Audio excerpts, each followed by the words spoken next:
Levítico 26, eu não gosto de gritar no ouvido dos irmãos, não. Levítico 26.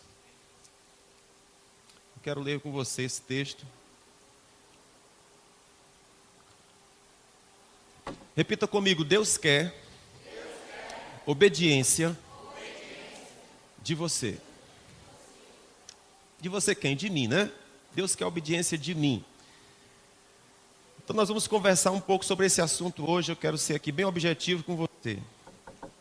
Queridos, vamos lá, Levítico 26, versículo 14. Posso ler? Vocês já encontraram? Na verdade, eu já compartilhei com os irmãos quarta-feira sobre esse texto, mas eu não vou fazer como quarta-feira. Eu vou só citar uma coisa e outra por causa do que eu quero lhe dizer, ok? Então, quarta-feira é um culto que a gente se separa aqui para orar e também participar da palavra de Deus. Se você tem fome e sede da palavra de Deus, venha quarta-feira. Levítico 26, versículo 14, diz assim: Mas, se não me ouvirdes, e não cumprirdes todos estes mandamentos, se rejeitardes os meus estatutos, e a vossa alma desprezar os meus preceitos, de modo que não cumprais todos os meus mandamentos, mas violeis o meu pacto, então, vamos parar bem aqui, então, vamos parar nessa palavra, então. Olha o que o Senhor está dizendo. Aqui Deus está falando, nos versículos anteriores a esses, do capítulo 26, Ele está falando sobre o que acontece quando a gente obedece a Deus, quando a gente anda em obediência a Deus. A partir do versículo 14, Deus vai explicar o que acontece quando a gente desobedece. Na quarta-feira passada eu estava ensinando aqui para os meus irmãos que no Brasil, que é considerado o maior país cristão do mundo, ou um dos maiores, se não for o maior, a gente tem, para a mesma quantidade de crente dentro da igreja, a gente tem a mesma quantidade de desviado. A gente tem a mesma quantidade fora. Ou seja, pessoas que tiveram uma experiência com Deus, mas por uma razão ou outra, não estão mais na igreja. Estão fora da igreja. E eu estava citando para os irmãos também um exemplo de um pastor que estava compartilhando a experiência dele no manicômio. Ele exercia um trabalho no hospital psiquiátrico e ele disse que, para sua surpresa, a grande maioria daquelas pessoas que estavam no manicômio eram desviados. Um dia estiveram na igreja e hoje estão no manicômio. E aquilo foi assustador para ele constatar isso. Agora, pasmem os senhores, ele se assustou por causa das pessoas que estão no manicômio. Pessoas ficaram doidas. E porque ficaram doidas, foram parar no manicômio. Mas e se eu disser para você que boa parte das pessoas que hoje são bandidos, assassinos, ladrões, um dia estiveram frequentando a igreja? O que você me diria disso? Uma quantidade absurda de pessoas estão fazendo coisas horrendas, mas essas pessoas já tiveram conhecimento da palavra de Deus e simplesmente decidiram abandonar Deus. E eu estava advertindo os irmãos que as pessoas entram na igreja e saem da igreja como quem troca de cueca, como quem troca de calcinha, como quem troca de chip de celular. Fácil, fácil, fácil eu entro, fácil eu saio. A pessoa não cria vínculo, a pessoa não cria raiz, a pessoa não se estrutura, não se estabelece, brinca com algo que é sagrado, com algo que é santo, e acha que a coisa fica por isso mesmo. E o que Deus está chamando a nossa atenção é que existem consequências para quem desobedece a palavra. Uma vez que nós tomamos conhecimento da palavra, gera-se um compromisso. Você está comigo? Aquela pessoa que nunca ouviu falar de Deus, escute, existem pessoas espalhadas na terra, gemendo, clamando, orando e pedindo a Deus, para que alguém seja enviado, para lhes comunicar os caminhos de Deus, ou o caminho de Deus, melhor dizendo. Existem pessoas clamando. Alguém estava falando que aqui no Brasil, o Piauí, nosso estado do Piauí, é o estado que tem menos igreja da nossa confederação. É um estado difícil, é um estado, segundo afirmam, é um estado difícil, é um estado quente, é um estado que tem muita pobreza. Não sei por que razão. Alguns dizem que é por causa disso, eu não acredito. Eu não acredito que seja por causa disso que a igreja não vai. Há uma razão que a gente desconhece, mas é um estado que pouca igreja tem. Enquanto que em outro estado elas se abarrotam. Exemplo aqui na nossa cidade, na rua 50 nessa rua aqui tem uma igreja, duas igrejas, se você duvidar tem mais uma terceira lá, que é os irmãos oram dentro de uma casinha, estão lá buscando o Senhor. 3 igrejas numa rua. Na outra rua aqui também tem um bocado. Vai para a Avenida 9 tem umas 5. O pessoal diz que tem mais farmácia tem mais igreja que farmácia na Avenida 9. Igreja, irmãos, muita igreja. E tem gente que pergunta assim, para que tanta igreja? Era melhor que fosse boca de fumo então, né?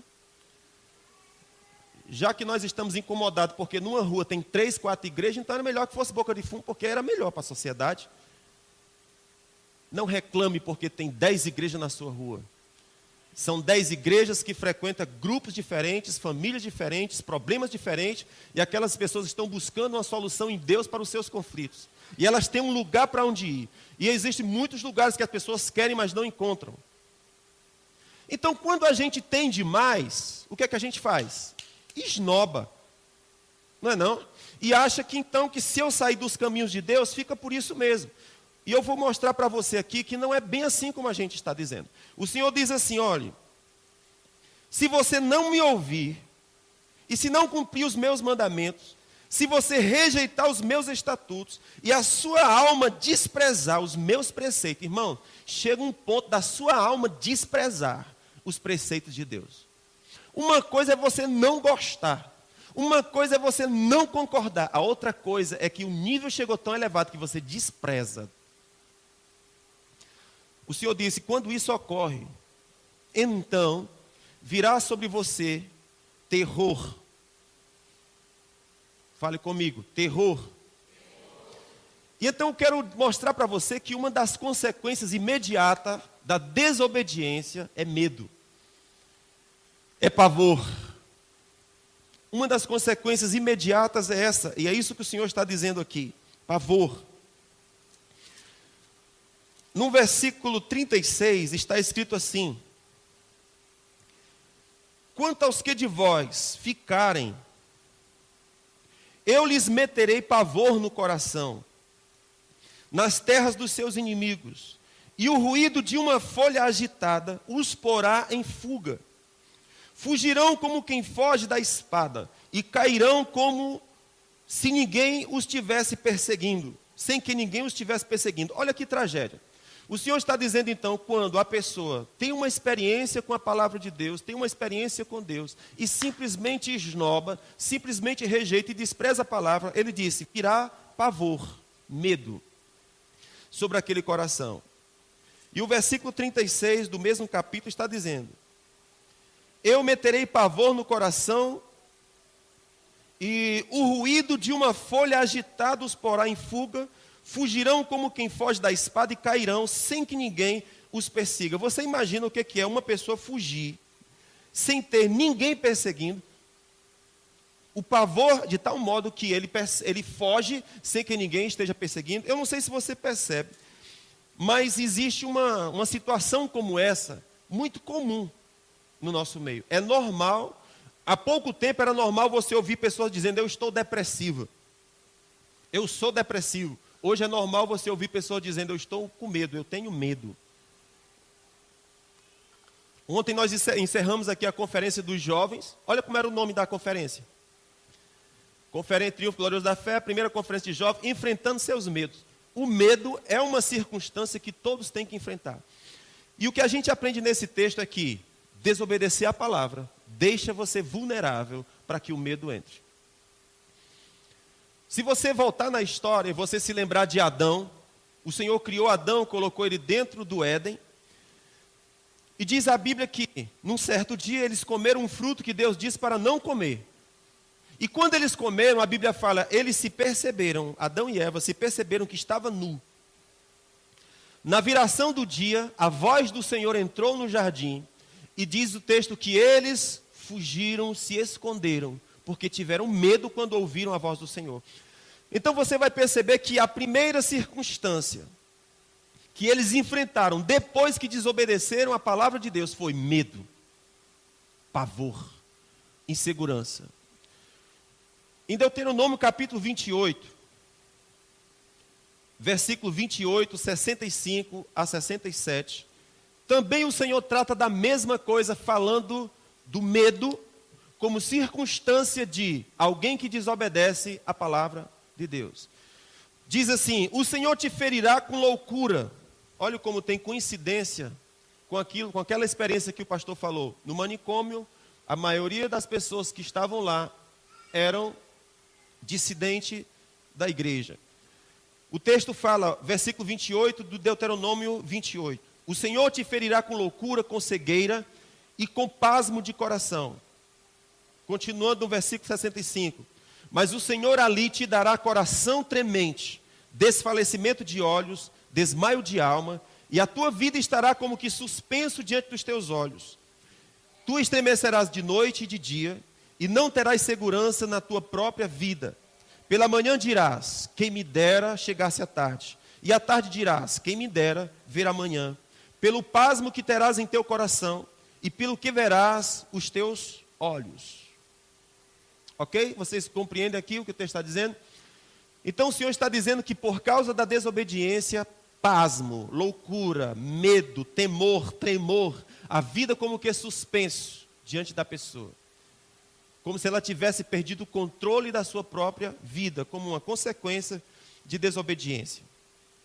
Um outro problema relacionado à desobediência é que a desobediência a Deus, ela é semelhante à idolatria e feitiçaria. Isso é muito interessante. Quero que você veja aqui 1 Samuel. 1 Samuel capítulo 15. Eu estou fazendo só uma introdução aqui para nós entendermos algumas coisas. Eu quero que você entenda que Deus tem uma expectativa de que nós obedeçamos a Ele. Você está comigo? Decidir por seguir o Senhor é uma coisa séria. Não é algo que você simplesmente descarta e vai embora. Nós não podemos desprezar a palavra do Senhor, o ensinamento do Senhor. Você pode construir os seus próprios caminhos, mas o caminho seguro é o caminho que o Senhor preparou para nós. Então, em 1 Samuel capítulo 15, versículo 22. Posso ler? Vocês que estão procurando. 1 Samuel 15, 22 diz assim: Samuel, porém, disse: tem porventura o Senhor prazer em holocaustos e sacrifícios, como em que se obedeça a sua voz? Eis que obedecer é melhor do que sacrificar, e o atender do que a gordura de carneiros. Olha, preste atenção aqui. O Senhor havia dado um mandamento para o rei Saul. E o Saul, ele achou por bem fazer do seu próprio jeito. Vocês podem baixar a mão um pouquinho o som, viu? Saul resolveu fazer do seu próprio jeito. O Senhor deu uma ordem para ele, mas ele achou que podia fazer do jeito que ele entendeu. Irmãos, quantos sabem que geralmente a gente faz assim? A gente entende que nós sabemos mais sobre as coisas do que nós. E nós achamos que nós podemos construir nossos próprios caminhos, fazer a vida do jeito que a gente quer e achar que as coisas vão dar certo. Mas o Senhor tem uma palavra para nós. O Senhor tem um caminho para nós seguirmos. Alguém chega e pergunta, me diz uma coisa, só existe uma religião verdadeira? Geralmente essa é uma questão que as pessoas falam. Para entrar em debate de fé, cada um tem a sua fé, e aí para a gente entrar num debate, faz logo essa pergunta: só a tua religião que é verdadeira? Irmãos, o Deus que a gente prega, ele diz que ele é o único. Ele é o único. Ele é a origem dos céus e da terra, não há outro além dele. Então, se há alguém capaz de dizer qual é o caminho, é ele, o único. Logo quando nasce Caim e Abel, Adão pecou e foi lançado fora do Egito, eles tiveram, aliás, fora do jardim, eles tiveram 2 filhos, Caim e Abel. Diz que o Abel, ele era um menino temente a Deus. O Caim, ele era um cara assim meio diferente de Abel. E houve um dia que os 2 foram oferecer um sacrifício ao Senhor, uma oferta ao Senhor. E diz que quando Abel ofereceu a oferta, o Senhor aceitou e se alegrou a oferta de Abel, mas não recebeu a oferta de Caim. E Caim ficou com muita raiva, porque Deus não recebeu a sua oferta.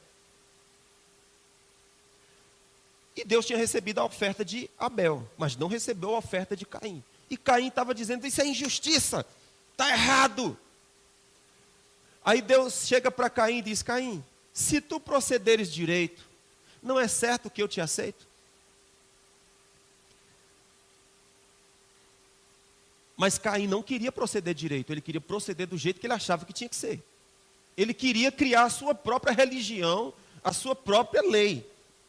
Ora, no jardim do Éden, quando Adão pecou, a Bíblia fala que como eles ficaram nu e com medo, o Senhor preparou para eles uma roupa e vestiu o Adão e a Eva.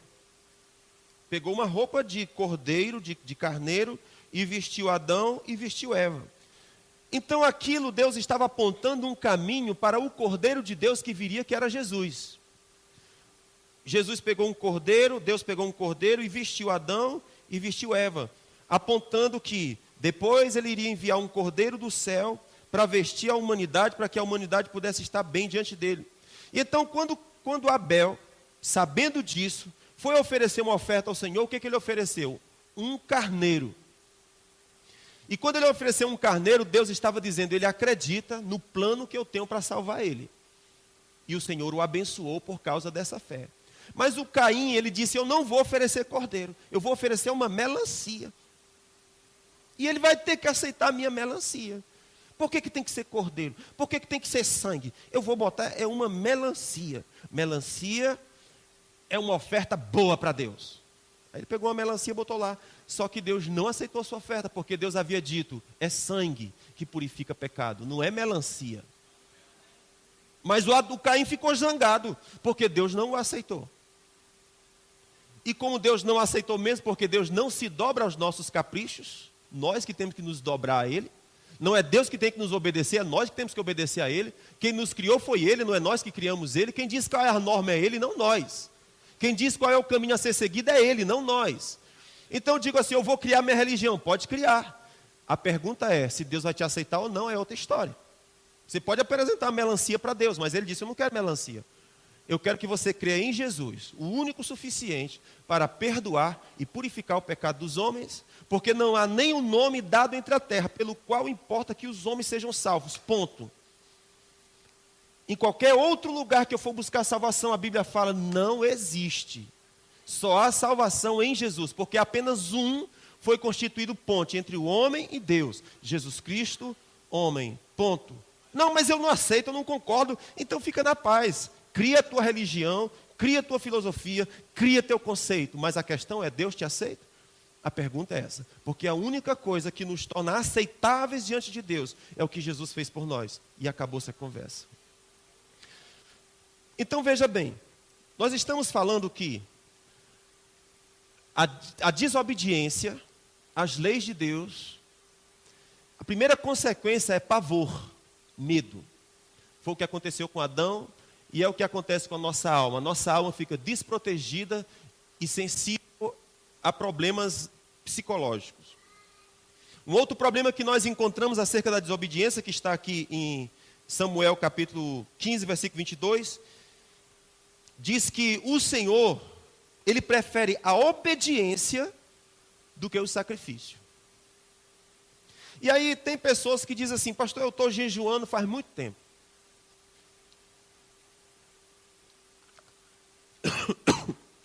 E a sensação que eu tenho é que Deus não recebe o meu jejum.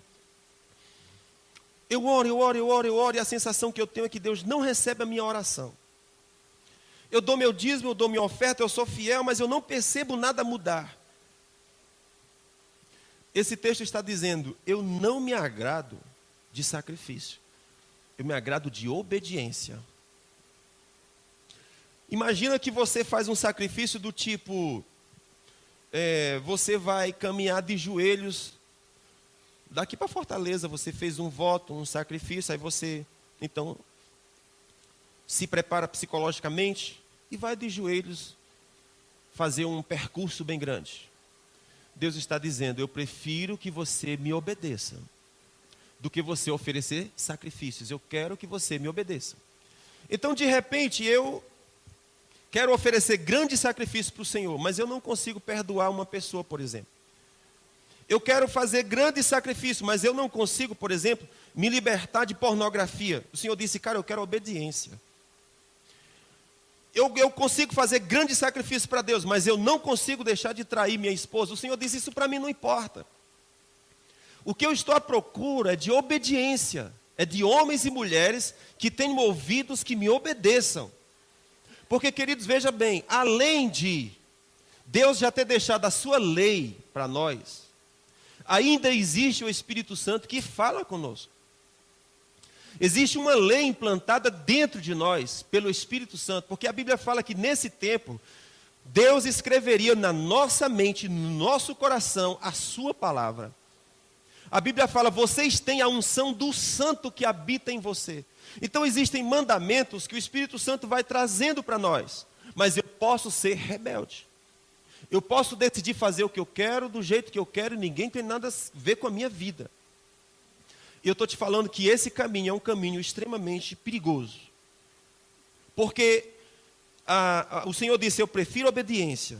Olha só o que ele vai dizer depois no versículo 23. Porque a rebelião é como pecado de adivinhação, e a obstinação é como iniquidade de idolatria. Então ele está falando que a rebelião e a obstinação é igual ocultismo e idolatria. Ou seja, quando eu decido não obedecer, o Senhor está dizendo para mim: você é igual um bruxo. É como se você estivesse invocando espíritos demoníacos. Só o fato de ter um coração tão duro que não obedece Deus, que não obedece os mandamentos. Isso aqui é uma denúncia muito grave que Samuel está falando para Saul. Meu amigo, entenda uma coisa, porque Saul achava que não tinha feito nada demais. Irmãos, escute, o que eu estou falando para você é desafio para mim. O maior desafio da minha vida como pastor, como homem, como pai, como esposo, como gente, é obedecer a Deus. E eu como pastor muito mais. Obedecer, essa é a maior perseguição da minha vida. E é exatamente nesse ponto que eu mais falho, em obedecer a Deus. O primeiro desafio que nós temos é saber o que Deus quer de nós. É a primeira coisa. E qual é o segundo desafio? Depois que você saber, obedecer. Porque a grande esmagadora maioria de nós sabe o que Deus quer. Eu tenho absoluta certeza que todos que estão aqui sabem o que Deus quer de você. Agora a pergunta é: nosso coração é obediente? Ou nós nos encontramos naquela categoria de rebelião? E qual é a outra palavra que ele usa? E obstinação. O que é obstinação? É alguém que bota algo na cabeça e o pescoço dele é duro, a cabeça dele é dura, ele não volta atrás, ele não se arrepende, ele não se converte, ele não muda. Deus bate a porta, Deus grita, Deus manda profeta, Deus fala tudo e a pessoa não obedece. Obstinado de coração. O Senhor disse: isso para mim tem o mesmo peso de alguém que está invocando demônios, fazendo bruxaria. Tem o mesmo peso. Meu Deus, como isso é ruim.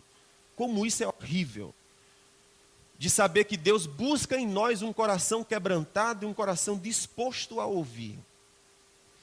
Então ele disse que a desobediência é tão grave que ela se compara à idolatria. E tem detalhe, irmãos, no livro de Apocalipse está escrito: nenhum feiticeiro entra no reino dos céus. A Bíblia fala: nenhum idólatra entra, fica de fora. Então, ferrou. O que eu vou fazer agora?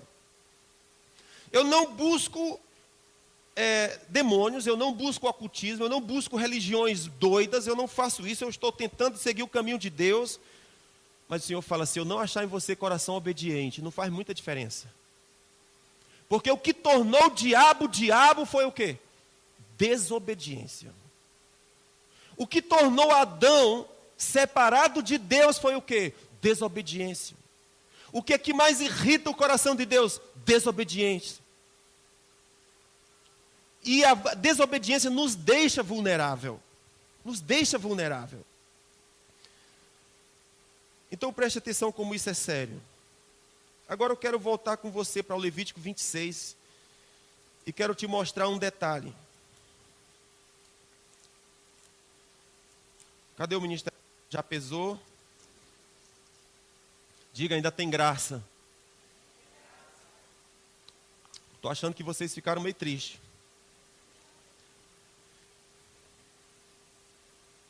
Mas quantos sabem que nós precisamos ouvir essas verdades, irmãos?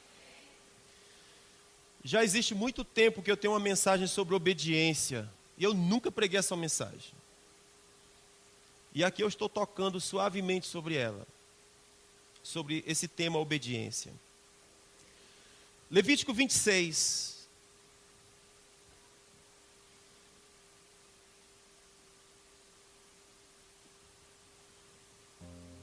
Versículo 40 e 42. Olha que coisa linda que o Senhor fala.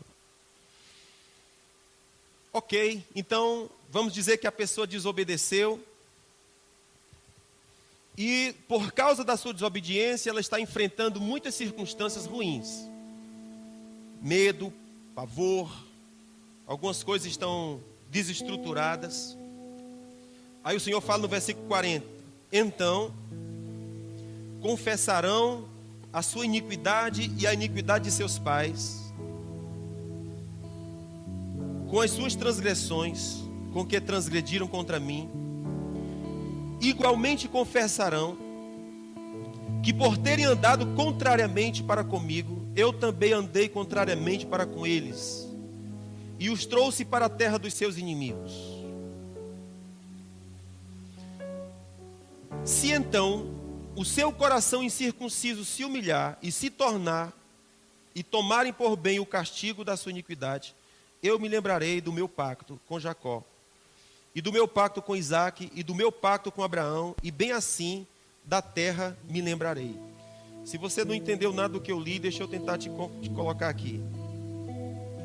O que o Senhor está dizendo é: ok, eu andei em desobediência, eu transgredi a lei do Senhor. Ele fala então, porém, se você vier a mim e confessar os seus pecados, e não apenas os seus pecados, mas os pecados dos seus pais, se você confessar as transgressões que você transgrediu contra mim,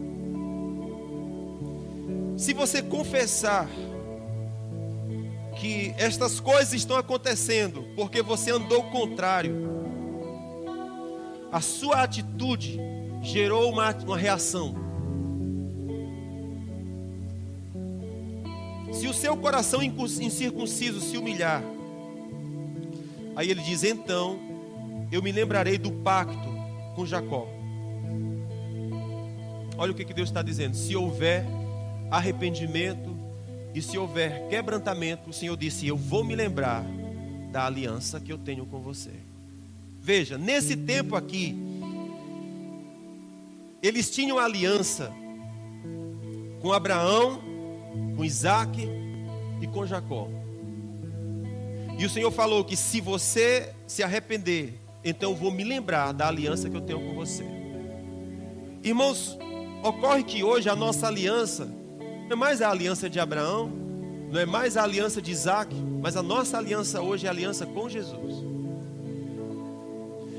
Por isso eu falei também no início sobre a Santa Ceia. Na Santa Ceia, Jesus pegou um pão e pegou uma taça de vinho e falou, esse pão aqui que foi rasgado representa a minha carne, que dentre alguns dias ou algumas horas vai ser pendurado na cruz e vai ser rasgado. Esse pão representa isso.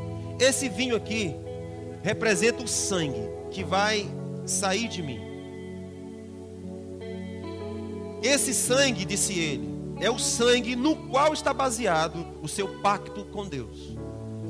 E o que é que diz esse pacto? que nós temos com Deus diz assim: eu prometo te fazer bem para o resto da tua vida.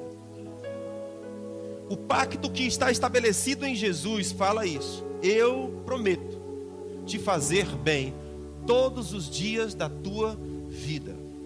Também na quarta-feira nós estávamos falando sobre um texto de Hebreus que diz assim: esteja certo de que eu te abençoarei. O Senhor disse: tenha isso como âncora da sua alma, segura e certa de que eu abençoarei você.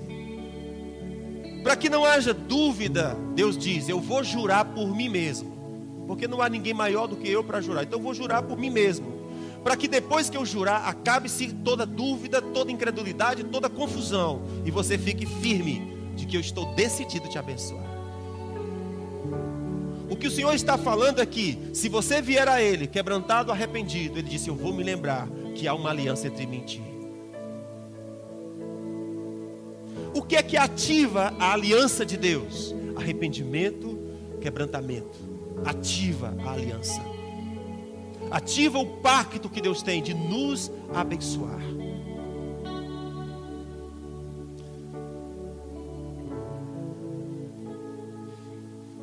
Então o Senhor está dizendo: se o seu coração incircunciso se humilhar, eu me lembrarei do pacto que eu tenho com você.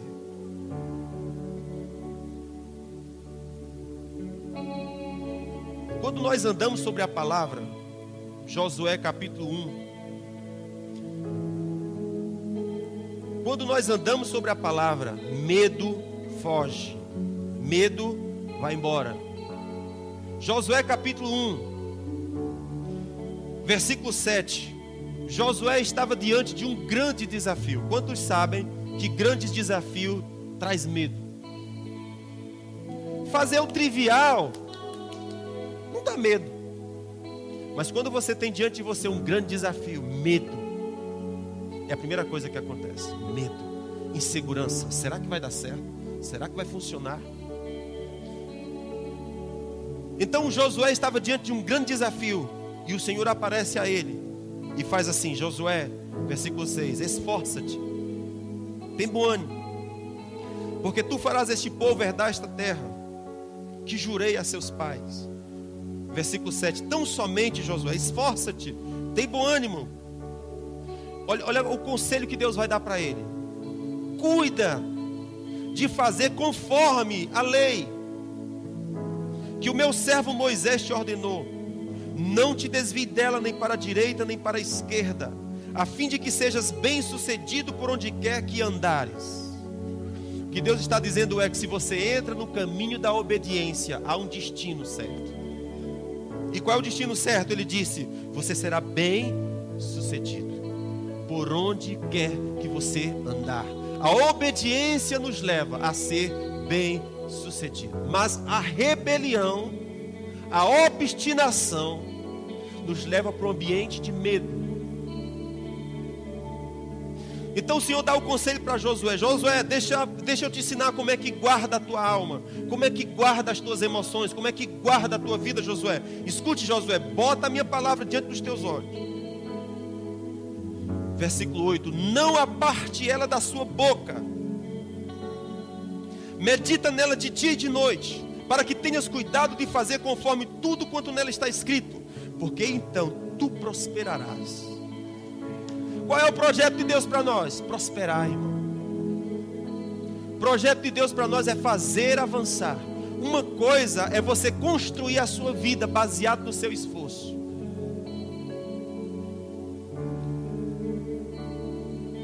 Outra coisa é você contar com o favor de Deus.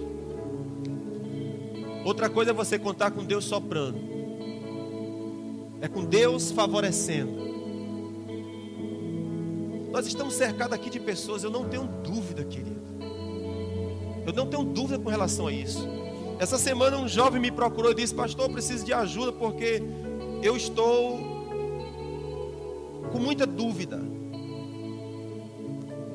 acerca do meu futuro, acerca de que faculdade eu devo fazer. Eu tenho medo de começar uma faculdade e não terminar, de me desanimar no meio do caminho, de repente descobrir que não é bem aquilo que eu quero. Como é que eu faço? O Senhor está dizendo: obedece, vem para os trilhos, esteja certo, você prosperará, sua alma estará protegida.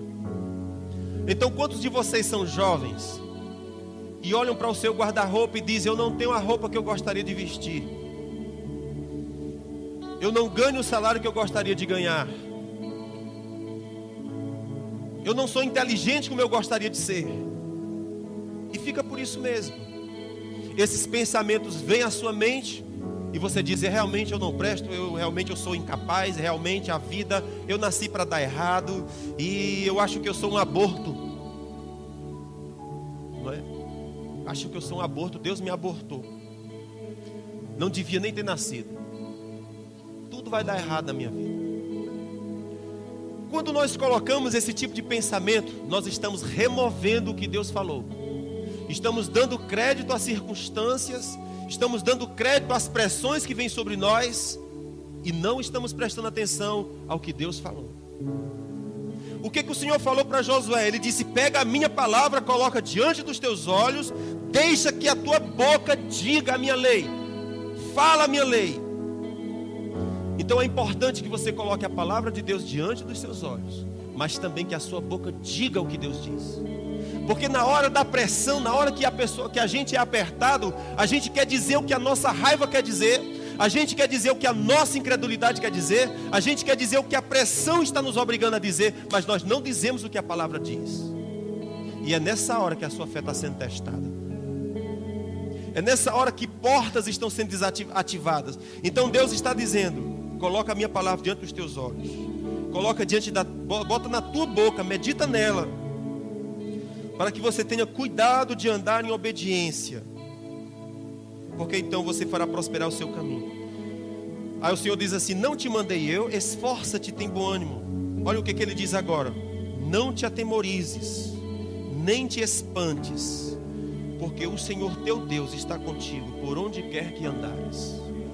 Depois que o Senhor disse: coloque minha palavra diante dos seus olhos, agora ele diz: não tenha medo. Não tenha medo. Fala comigo isso: não tenha medo. Não te atemorizes. Por quê? Porque eu estou contigo. Então, queridos, nós precisamos trocar alguns discos da nossa cabeça. É como se fosse uma foto que estivesse diante de nós, na nossa mente. E o que é que a gente vê quando a gente olha para a nossa mente? O que é que a gente vê? Deixa eu te contar uma coisa. Conforme você vê, você vai produzir. Você está comigo? Conforme você vê, você vai produzir. Como é que você se vê? Você se vê pobre? Você se vê miserável? Você se vê morando numa casa horrível? Você se vê andando de bicicleta quebrando e pneu caindo? Você se vê andando com a chinela havaiana com um prego enfiado? Como é que você se vê? Como é que você está se enxergando? O que o Senhor fala é: anda em obediência, coloca a minha palavra no teu coração, e o medo vai sair. Você não vai andar espantado e nem atemorizado. Você vai andar convicto, você vai andar seguro. O papel da sua mente é mudado por causa do cenário que a palavra trouxe. Escute o que eu vou lhe dizer. Diga comigo: Deus decidiu me abençoar. Fala isso forte: Deus decidiu me abençoar. De novo: Deus decidiu me abençoar. Qual é o primeiro alinhamento que eu preciso fazer? Andar em obediência. Primeiro alinhamento que eu preciso fazer: andar em obediência. Deus decidiu me abençoar. A gente conhece a história de Jacó. Na história de Jacó, Jacó estava sendo enganado pelo patrão dele. Vocês estão comigo? Jacó estava sendo enganado pelo patrão dele. Talvez isso aconteça com muitos de nós. Você se sinta enganado com o seu patrão. Está saindo som, filho, aí? Ótimo. É só porque estão gravando, irmãos. Jacó estava sendo enganado pelo seu patrão. O patrão já tinha acertado com Jacó 10 vezes o salário. E nas 10 vezes o patrão não cumpriu. Mudava o salário. Só que quando você está determinado de que Deus o abençoou, o patrão pode roubar, irmãos, mas vai chegar. Porque o seu suprimento não vem do seu patrão. Seu suprimento vem do Senhor, que tem uma aliança de te fazer bem. Então o Senhor chega para Jacó e diz: Jacó, vou te dar uma estratégia. E aí Jacó fez um acordo com o seu patrão, e o patrão disse assim: Jacó, tu fica com as ovelhas malhadas, tu vai trabalhar de graça para mim. Então todas as ovelhas escurinhas que nascerem é tua, as branquinhas são minhas. Só que esse patrão do Jacó, ele era um ladrão, ele era um cara muito enrolão. Todas as ovelhas eram branquinhas, não tinha ovelha malhada, era 3 gatinhos assim. Aí diga: bicho safado, eu vou trabalhar de graça para você e eu vou ficar só com as malhadinhas. Escute, mas Jacó tinha uma palavra. O Senhor disse: eu te abençoarei. Por esse caminho que você está indo, você vai voltar trazendo muita riqueza. Essa foi a palavra que Deus deu para Jacó. Já tinha se passado 21 anos, se eu não estou enganado, 14 a 21 anos. E Jacó nessa condição.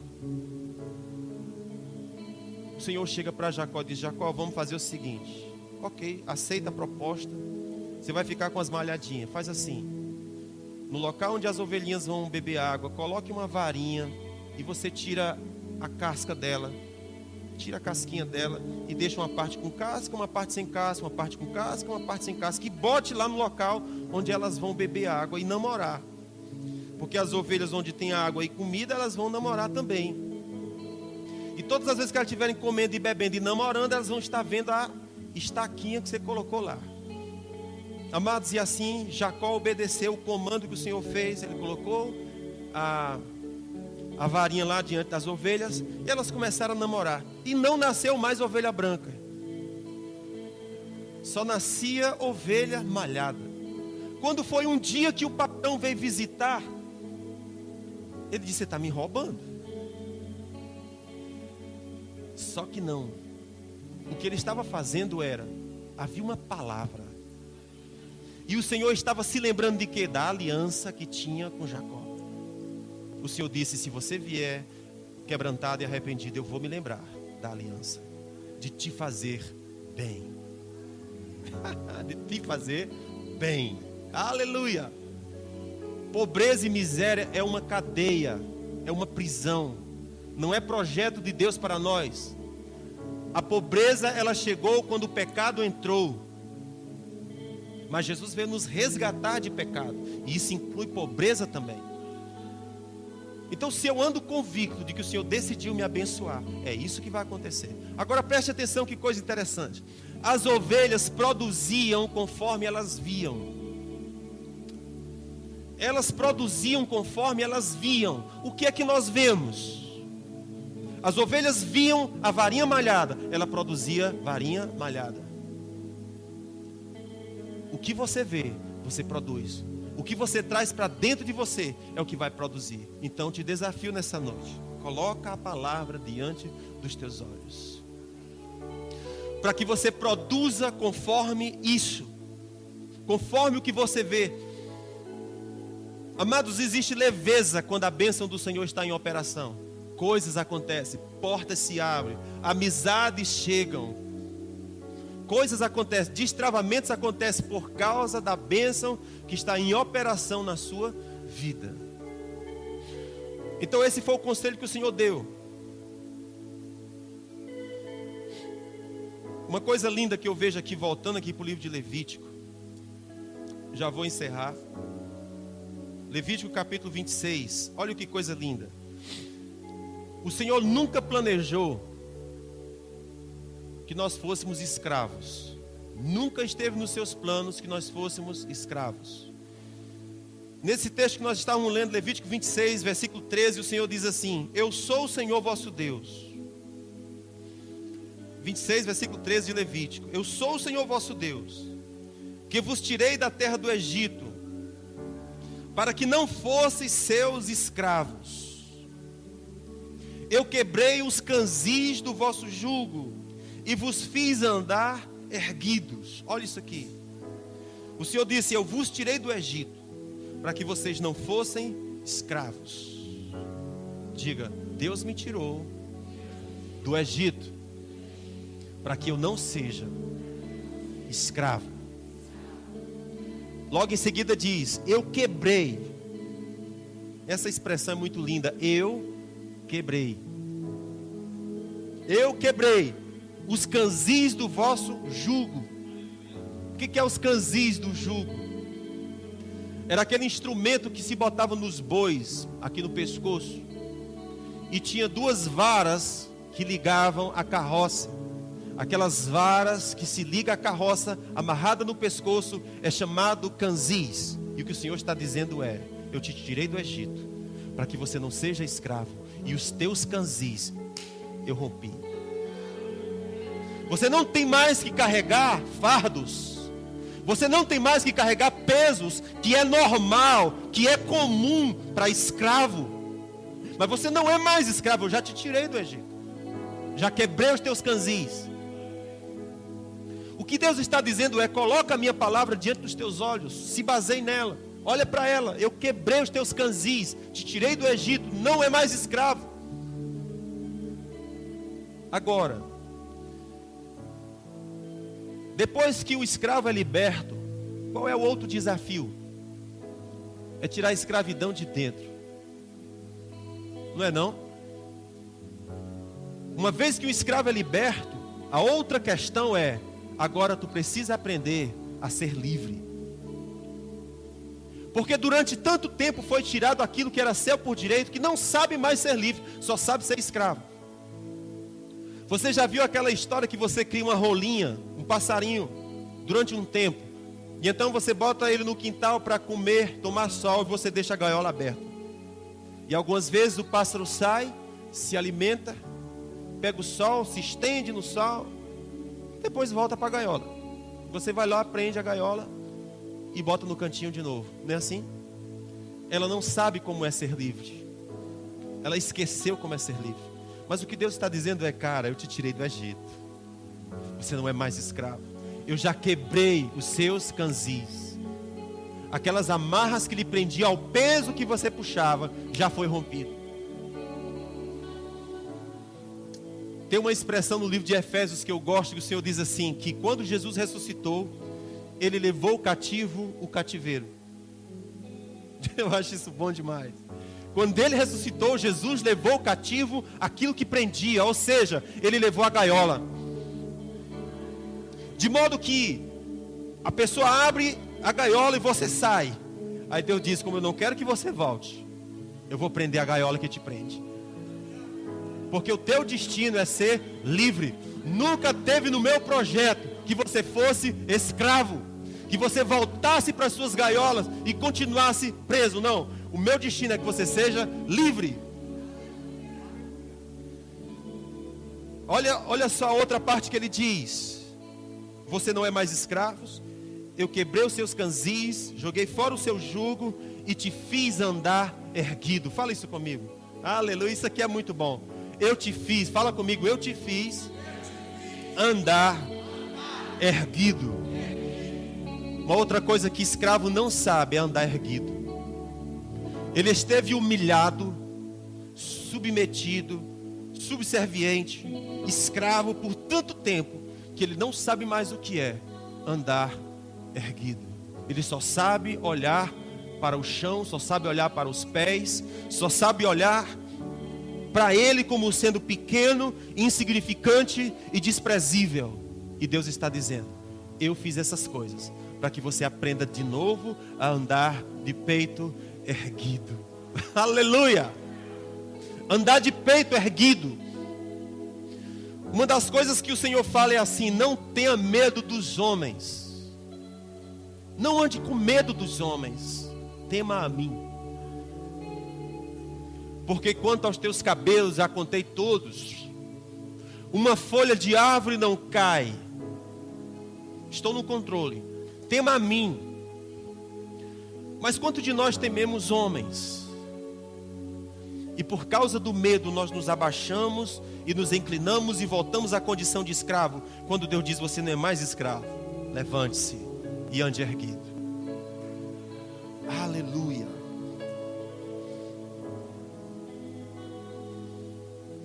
Quero ler com você Êxodo, capítulo 21.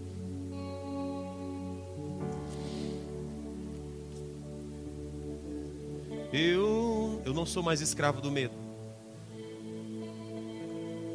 Eu sou filho de Deus. É isso, Tom? Não, vocês têm que cantar, eu não sei não. Olha o que eu vou te contar aqui, irmãos. Êxodo capítulo 21. O Senhor fala a história de um escravo. Como eu estou dizendo, Deus não quer escravos. Mas ele disse assim: vamos imaginar que alguém se tornasse escravo. No povo de Deus, um escravo não podia ser escravo por mais de 6 anos. Se alguém se tornasse escravo, só podia ser por 6 anos. No 7º ano, tinha que libertar. Era a lei de Deus. Então, se alguém por algum motivo virasse escravo, trabalhava 6 anos para aquele senhor, e no 7º ano, ele tinha que soltar o cara. Mas existe uma circunstância que... E se aquele servo quisesse continuar com o Senhor, com o seu dono? A pessoa aqui, olha só a situação. O cara é escravo, terminou o período de 6 anos, mas ele diz assim, tem muito S. Ele diz assim, eu não quero ir embora. O prazo expirou e eu não quero ir embora. Como é que faz? Aí o Senhor dá uma lei para Israel que diz assim: se o escravo não quiser ir embora, no versículo 5 diz assim: se esse servo expressamente disser: eu amo ao meu Senhor. Você está comigo?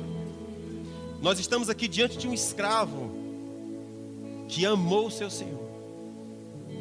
E esse escravo chegou no tempo dele ser livre, mas ele diz: eu não quero ser livre, eu quero ficar com o meu Senhor.